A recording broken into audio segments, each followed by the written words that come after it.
All right. First, I'd like to start off with just a quick Hail Mary. And it follows. Hail Mary, full of grace, the Lord is with thee. Blessed art thou among women, and blessed is the fruit of thy womb, Jesus. Holy Mary, Mother of God, pray for us sinners, now and at the hour of our death. Amen. All right, so I'm Kahlil. I see a lot of new faces, most I recognize. If you don't know me, I am a parishioner here at St. Thomas. I was born in Durham, North Carolina, and then I moved to Charlotte with my mom when I was very young. And this is my story of how I came and founded the Catholic Church, how I discovered this was the truth and this was the place to be. So I think with my story, it starts off in about 2021. I was fresh out of college. I graduated December 2020 from UNC Greensboro with a Bachelor in Arts. And I had started a job at Target. And I had worked at Target from about March to about May. So it was very short. Long story short, Target was great. People there were great, but I ended up getting fired for telling a joke to a female coworker. So that was a red flag there. But after that, that was the first time in my life that I had ever been fired from a job. So that it did something to me internally. It made me kind of reevaluate, especially since someone just becoming fresh out of college. I was like, you know what? Now is the time to really get my life together. Now is the time to, stop all this joking around. And, before that job, all I had was grocery work experience. And I was like, okay, it's time to, start thinking about career and what my life is going to look like. So I was out of work for a couple months. So that summer, about June, July, I was doing a lot of contemplation. And I knew in order to get my life together, the first thing I wanted to do was go back to church. I was raised Baptist, but I was kind of like lukewarm. And I, kind of went in some different corners through life. I was agnostic for a little bit, so I wasn't sure. But I did always feel like there was something more. There was something more. And when I got to college, we know how that goes. Faith is not the number one thing on the list there. And so I dabbled into New Age spirituality. So to me, the New Age was attractive because it gave you that spiritual, kind of feeling without the responsibility of being tied down to a church or anything like that. So to me, it made sense. And I was like, oh, wow, all I need to do, is it's all about chakras and meditating and, everything is all energy. And this is what people don't get, It was presented as this big secret, that people didn't know. So fast forward back to the summer of 2021 after I just got fired. I was, on YouTube. Back the night before that. The night before that, I was going through some really mental kind of, stuff. I know, I'm sure people know how that goes. You get in your head and ruminate. And I just felt this need of I was at the bottom. I was at the bottom. I didn't know what to do. I just lost my job. I had no plan or vision for my life. And that night, I just got on my hands and knees and I was like, okay, God, if you are real, if this is all real, please just give me a sign. And literally the next day, I woke up like regular, did my duties, turned on my TV, and on YouTube, I went on YouTube and I had got recommended this video. I was watching a completely unrelated video, and this was just in the recommended. It was called New Age to Jesus Christ. And it was a young man who was in his car giving a testimony. And it was about 55 minutes long. And I just clicked it. And just to hear what he said. And I was thinking I was just gonna watch a few minutes, ended up watching that whole hour-long thing. And right afterwards, his entire story just kind of really resonated with me.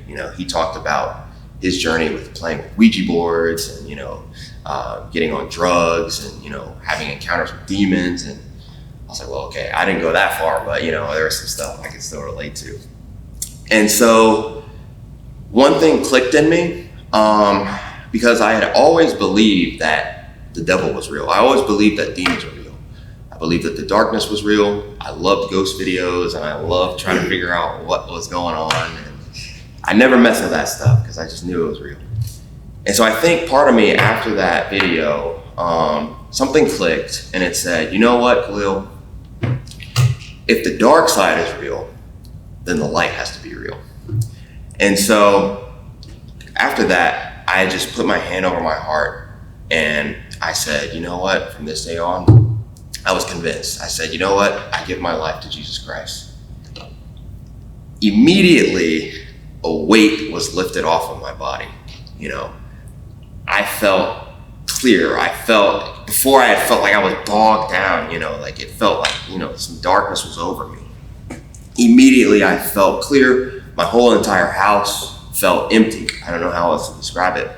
And even, later that night, when my mom was at work, sometimes when I would be at home by myself, it would feel like something was there, in my presence, something might have been watching me or something. And after I had, said those words, and later that night, I didn't get that feeling anymore. It felt like my entire house was clear and empty.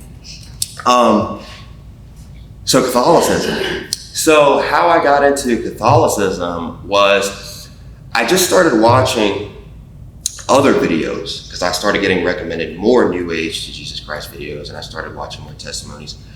I knew I wanted to go back to church. I didn't know I was a Catholic church. I was just looking at local churches. So then one night I was watching, I don't know if anyone here is familiar with Ed and Lorraine Warren, the, I guess, demonologists. But, and they had that movie, The Conjuring, and they were part of Amityville Horror. So Lorraine Warren is a Catholic. And I was watching one of their interviews, and the interviewer asked her, how do you get involved with all these dark, beings and these dark houses and haunted places, And she said something that stuck out to me. She said, I just stay true to God and Christ and my Catholic faith. And I said, Catholic. Something about that I like. So at that point, I didn't really know much about the Catholic Church. Everything I knew about the church was like from Sister Act. But that was it. I knew there was nuns and priests. Luckily, I didn't have any negative connotation toward the church, so I was able to kind of go into it with an open heart and an open mind. But even then, I was like, something about priests and the way they dress and the nuns and the way they perform, something about it to me seemed like official. Because I knew I didn't want to go back to a Baptist church because I was raised Baptist, because it just wasn't giving me the answers. And I would feel like I was looking for more. I was looking for something else, something to really come full circle. And so after that, I had started looking, first of all, I wanted to know, okay, what was the difference between a Catholic and a Christian? Because that's what you're kind of told. There's a difference between a Catholic and a Christian. Catholics aren't really Christians. So I started watching some of those videos, and then I started getting recommended Father Mike and Bishop Barron and people like that. And so I was just kind of learning, day by day, kind of picking up some more Catholic information. And then after a little while, I was kind of like, okay, I think this is something that worth looking into. So one day I had looked up just Catholic churches near me. And the first church I found was St. Mark. And I was impressed with, the size and how nice it looked. And I was like, oh, okay, this is a cool place. And so I think that same night I had got on a FaceTime with two of my friends. Their names were Juliana and Ayana. And I was telling them my story of what was happening, because I had felt a change in me. I had felt, a curiosity that, was just coming out. And so about halfway or near the end of my full story, my friend Juliana stops me and says, well, Kahlil, I'm Catholic and my family's Catholic, and I've known this girl for 10 years since high school, and I never knew that she was Catholic. So she was like, why don't you just come to St. Thomas? That's where we all, our parishioners are at. And I don't know if some of you know Joe Perna is her brother-in-law. And Joe, she said, my brother-in-law Joe is a theology teacher at Christ the King, and he can answer any questions you have, so I'll link you guys up. And, after that, it was just kind of like clockwork. So I got in contact with Joe. I was telling him some of my story, so what was going on. It was like, that's very interesting. I can definitely help you out, and help you when you come to your first Mass. So I went to my first Mass, and I had learned about RCIA, but actually I misspoke. I learned about RCIA before I came to my first Mass.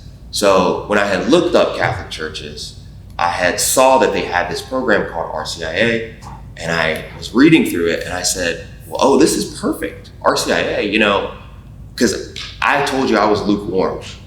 And so everything I knew about the Bible and Christianity was all the basic stuff, like Noah's Ark and Adam and Eve and all that stuff, and Moses. So I was like, oh, wait a minute, the Catholic Church, they actually let you come and take classes for like a few months, And I was like, this will be perfect for like a refresher, and then I can, get this knowledge back, that I had lost. And I saw at the end, it ended with your baptism. And I had never been baptized before.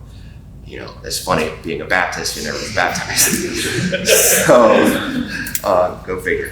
But I do remember at a young age, I had asked my grandma if I could get baptized, but, I don't know, one thing led to another, it just never happened. So I was like, oh, at this point, I'm just sold. I'm like, oh my gosh, I can, learn about the Bible, learn about the church, and I get baptized at the end. I was just sold. So after that, I got in contact with Joe, went to my first Mass, and I cried like a baby. It was all so foreign to me. And my first Mass was a Novus Ordo. And now, I know some of you guys might see me a lot at the traditional Latin Mass. And I love the Latin Mass a lot. But this is one of the reasons why I don't fully bag on the Novus Ordo, because for me, as a new person coming in, it did what it needed to do. And it was an introduction for me. And it still affected me. So I don't, try to, bag on people who, may be attracted to the Novus Ordo immediately, or whatnot. So after that, I had enrolled in RCIA, and, I had met Gretchen, I met Scott and Diana, started coming to classes.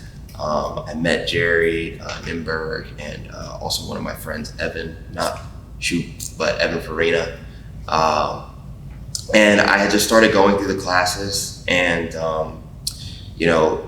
for me, what I realized was, it was a very fast track. And I had some people come up and tell me, for some people, it took them years to kind of figure out that they wanted to make this transition. But for me, the more I was learning, the more I was kind of going into it, it just made sense to me.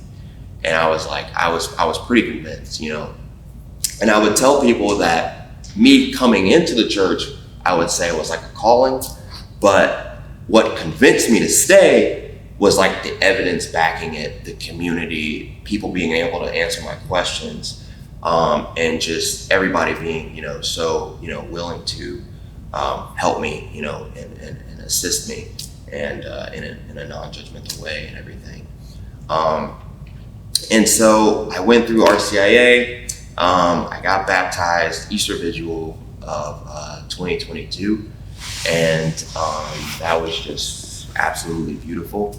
And I am now the officially only Catholic in my family, so it's been a little interesting. Luckily, I have a good family that has been, supportive in a way of like, okay, well, we're just gonna kind of let you do, what you're doing. The only pushback I got when I was coming in was from my granddad and my dad. Now, my granddad's concern was my granddad, he's a very wise man, but he is a very traditional, just sola scriptura. He does not belong to any specific denomination, but he is very Bible alone. And one of the things that I remember the most just growing up with him is we always talked about, the Bible, and I just looked up to him always. And so I remember we had a conversation not too long ago, and he was saying how, you can go to all these Protestant churches and one pastor says one thing and one says the other thing. And, you don't get a centralized thing. And in my head, I'm like, well, there's this thing called the Catholic Church, granddad, But, he originally said, the Catholic Church is a cult and, they have all this stuff with idols and it's just not a good thing. But ultimately, he was just happy that, I was getting back into Christianity and, learning more. My dad, on the other hand, he came from a different point of view. And, my first thing my dad said to me was, well, son, Black people are not Catholics. So you're going to need to go where, there's other, people that, look like you. And, I've always been a kind of universal type of guy. I've always been open-hearted when it comes to meeting new people, and I always try to look at people's hearts, more than anything. And from a young age, I just knew that, things were not, everything wasn't about race. Luckily, I grew up in a diverse environment where there was kids from all different backgrounds, and I was able to make friends with different types of people. And I just think from a young age, I just knew that, we're all just kind of connected, and we're all just, trying to get along and, live this life and whatnot. So, I told my dad that I was going through with it, anyway, regardless. I was like, Dad, I don't care if I'm the only Black person there. This is something that I have to do because to me, the Catholic Church is the truth, and I have to dig more and I have to learn more because I really think that this is it. And he's like, he rolls his eyes like, okay, well, as long as you're going back to church, son, And so we still have debates and, discussions here and there, and with my granddad as well. So I'm still working on them a little bit. But yeah, long story short, I came in 2022. I have no regrets. I've met so many different types of people. I'm very lucky to have come to this parish and to have come to RCIA here, because my RCIA class was something else. It was a big class and everybody was a character basically. And I've heard some RCIA horror stories, and I was just extremely blessed to be able to be in a class like that. And also a parish at St. Thomas, like this place has become really special to me. And I remember when I was first coming in, I was like, wow, this Catholic stuff is great. Like all of the parishes, all the churches must be like this. And I remember it might have been Joe or someone else. I was like, yeah, no. The Charlotte Diocese is, pretty special, So we're blessed to have all these parishes, and, like St. Anne's and, St. Mark's and all these other ones, And I visited different parishes, and they're all nice, but, St. Thomas has really, got a place in my heart. So, yeah, that's my story. That's how I came in, and I'm truly blessed to be here and, be with you guys. I talked with Ray early on, and he kind of, got me in here and told me about this stuff. And I knew that this was important to come to, just to kind of connect with more men and more young men. My immediate family, we don't have a lot of kind of fatherly role models. So I try to learn from people around me and, older men, younger men, whatnot, just to kind of fill that void that was missing, kind of when I was growing up, because my dad and mom split when I was a kid. So I always felt like I was kind of missing this kind of fatherly or this brotherly kind of, love and just kind of guidance, So, and that's something that I'm still trying to learn from. And I hope that, I can learn from you guys and, you guys can learn from me, and we can just continue to build each other up. I know we talked about, iron sharpens iron. So that's something I truly believe. And so as of now, I'm just trying to continue to grow in my faith, continue to strengthen my faith. I'm continuing to just learning. And so my main goal is to just, if the Lord calls me to this life, I wish to be a husband and a father and just get my family right back on track, and just lead by example and lead as a role model, and raise kids up that are healthy and Catholic. And we talked about, I think a weekend ago, about the state of the world and the politicians and everything. And my conclusion is that as men, we only have two options. Either we're going to join the religious life, or we're either become a good father or a good husband. That's to me the way that we can fight back against the culture. And the church needs good priests, but it also needs good families. And so that's my goal, and that's my mission, and that's what I hope to achieve. So that's it.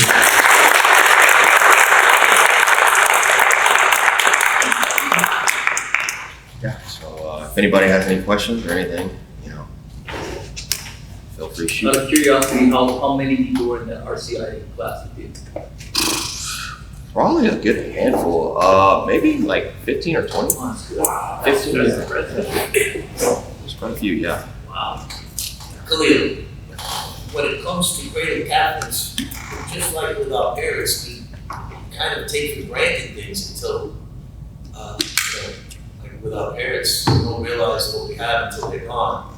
With being a Cradle Catholic, a lot of times people don't realize what they have until maybe something wakes them up. But a lot of times, especially for a man, it's when he's older and he becomes humble, because this world does not teach humility.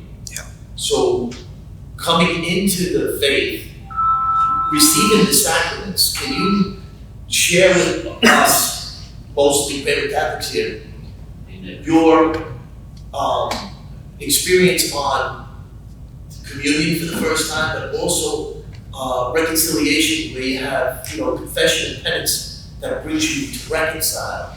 Can you share those two experiences and how maybe they challenged you or they didn't, or because I would like for the Cradle Catholic men to value confession, reconciliation, to bring them to receive the Eucharist weekly at minimum. Yeah, for sure. I know communion I didn't think too much about it when I was starting RCIA, but as I started going to Mass more and participating, I started getting this need for it, this hunger for it, and I was just always like mad that I couldn't, fully, get it, and I could just get the blessing. And so when Vigil came and I finally was able to receive communion for the first time, it was a moment, naturally. It was emotional for me, and to finally be able to participate fully, that was when I fully felt, Catholic and everything. And so it was something that I revered and I still revere, and so I don't take it for granted. When I learn about what it does for us and our bodies and the removal of our spirit and the removal of the venial sins and whatnot, I don't take it for granted. To me, it just makes sense, and it's something I have to have now, and I would feel off if I didn't, receive it. Now with reconciliation and baptism, with reconciliation and confession, luckily, or maybe not luckily, I was never baptized, and so they were explaining, my understanding was like all my sins from before would be washed away. And so I didn't have to immediately go to a confession like some other of my peers. But, the baptism, I'll be honest, I come from a Baptist background. And so we do full immersion. And so when I just got the sprinkle, I was like, all right. And I backed up, like, that's it. So there was something there that I was like, okay, that's it. But you know, you that's where your faith comes in, and you just have to believe that, you know, your sins are, you know, forgiven and everything. And I was like, you know what? I've come this far. God has already given me consolation, you know. So that was another important lesson for me to learn, is like, even though you don't feel, you know, something, it doesn't mean that, you know, God is not with you, or God is not influencing you, or that he's not there. And that was one of my big things that I had to learn, was just stop looking for these consolations all the time and these feelings, you know. You know, God will use those sometimes, but, you know, not all the time. A lot of it comes from faith and belief. But my first confession was pretty tame. But I don't take for granted the confession. I try to make a routine of it now. Try to go once a month, and at least. But every time, at least for me, every time I go to confession and come out, I feel 20 times better. And so to me, that's proof enough that, you know, I'm doing what I need to be doing. So, yeah, hopefully that answers. Evan? I was struck with how, like you said, it takes some time, some sort of a long time to make a conversion, and I was just struck with how it seemed like it happened for you in a short time frame. I'm wondering if, like, is it in your nature to be receptive, or looking back to special grace? Yeah, I think it would be, if Jerry was here, he would say yes. He would say I'm the biggest yes man. And so I think for me, what helped is I always was kind of a deeper thinker, and I was always asking questions. But I think for me, when something just makes sense, it makes sense. And it was kind of an easier transition, because I just kind of, I don't know how to describe it. I just kind of knew it from studying and just watching videos and praying, of course, too, and praying. And, you know, I was just kind of like, okay, this is it. And for me, when I know that, you know, I'm doing something wrong, I want to correct it immediately. So I was like, as soon as I can, you know, get in here and, you know, get baptized and everything, you know, my sins will be washed, and I can immediately start correcting my life. Like, to me, I was like, there's no point in waiting. Like, I was like, why would I wait? You know, I need to just go ahead and start getting things in order. So that was my attitude towards it. Yeah, going off of prayer, how did your prayer life kind of evolve from when you first started dabbling in Catholicism to when you know, actually became baptized and all that? Oh yeah, my prayer skyrocketed. It was so funny. I think my first RCIA night, before we're about to leave, Scott gets up and he's like, let's say a quick prayer. And, you know, he does the sign of the cross, and I'm kind of looking around, and I'm kind of like, okay, this is a little weird, you know, like praying in front of a bunch of people, you know, so I was a little shy, but, you know, 10 or so classes in, I'm like, oh, yep, in the name of Father, Son, and Holy Spirit, you know, so God definitely gives you graces. If you struggle with prayer, you can pray to him to help your prayer life. And, you know, I went from, you know, not praying at all to now I have to pray every morning, every night. I get up and I do the morning offering, and also the Golden Arrow prayer. And then in the evening, I'll do at least a decade of the rosary every day if I don't do the full. And I'll do the Golden Arrow again. I'll do deliverance prayers, and you know, oppression prayers, and all kinds of stuff. I have a list that I kind of, you know, keep routine to. So, you know, I think it was St. Augustine that said, if you don't pray, you can't enter the kingdom of heaven. Okay, yeah. So I kind of took that to heart. And so it really helps you, keep you on your toes, keeps you on track. You have to have a strong prayer life. And so I pray like my life depends on it, basically. You know, but even if I don't feel like it, and even if I'm kind of tired, I will still, you know, do what I need to do. So, yeah. I like how you, when you were speaking and you felt like something was missing, and You kind of presented it, you spoke the words like, there was a seed that was planted in you from early on in God. And prior to the meeting, I was talking with Ray, you felt like there was a you had a home in God. Yeah. And that was the one thing I think with the Catholic Church, and the conversation with Ray too was that we present this group as a place you can call home. And sometimes, I mean, even myself, I fall out a little bit, but I know that there's always a place that I can call home. Just like with my father's passed away, but I still have my mom. And the family life, there's a place within us that's a home, and we internalize that. And with this group, that's my thought anyway, that there's always somewhere that you can turn to when you're, if you want to share something, you feel something. That's what this group does. It does for me. And the other thing that I wanted to ask you about, like, you used the word truth. And what is it? I'm curious on what you feel about the Catholic faith that you feel that is truth. And also, I commend you for standing up to, not disparaging, but like you mentioned about that your father said about the Catholic faith. I commend you for that, for being a man and seeking out your own truth. And my thought is like, if we were to go into all of our brains, even though you're a black man, I'm a white man, whatever nationality, all our brains are the same. God formed us the same. So we're, but it's, our God is for all of us. We're all human, it's humanity. But I ask you about the what you see as the truth in our faith. Yeah, so I think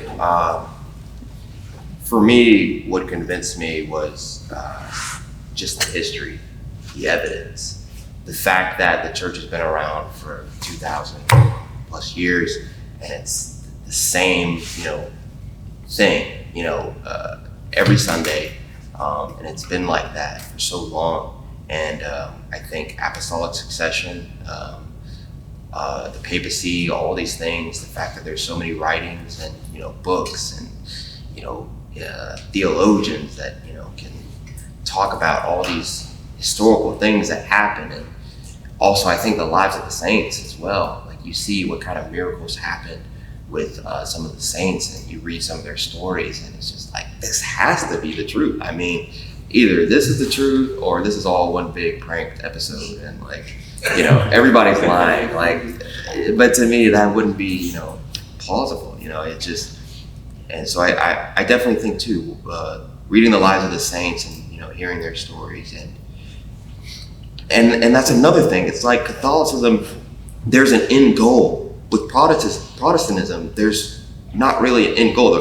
The goal is, there is no goal. It's like, well, we'll all go to heaven as long as you're not a bad person, or as long as you're not Hitler, saying we'll all go to heaven. But with Catholicism, it's like, no, you're just like, you're low and you need to go high. You know what I'm saying? Like, you need to, pick yourself up, and you need to, keep growing. You have so much to learn. And I think the fact that there is this spiritual kind of progression that we all have to go through, and this humility that we have to learn, it really puts things in perspective for me. And it just makes sense to me. Like, the hierarchies and everything, like from lay people to clergy, like it just makes sense that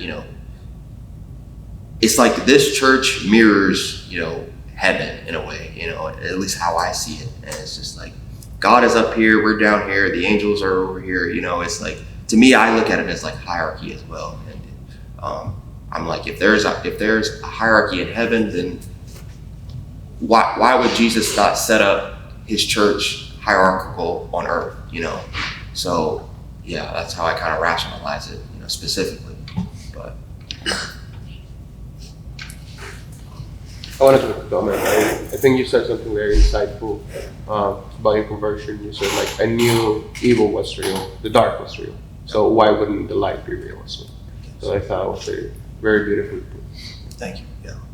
I mean, I was always kind of a ghost nut. Like I always loved ghost movies and it was just fascinating me because to me at that time it was proof of like there's something else after this, so I would be in my room watching like top 10 spooky ghost videos, in prisons or houses, whatever. So there was a seed, I think, someone mentioned it.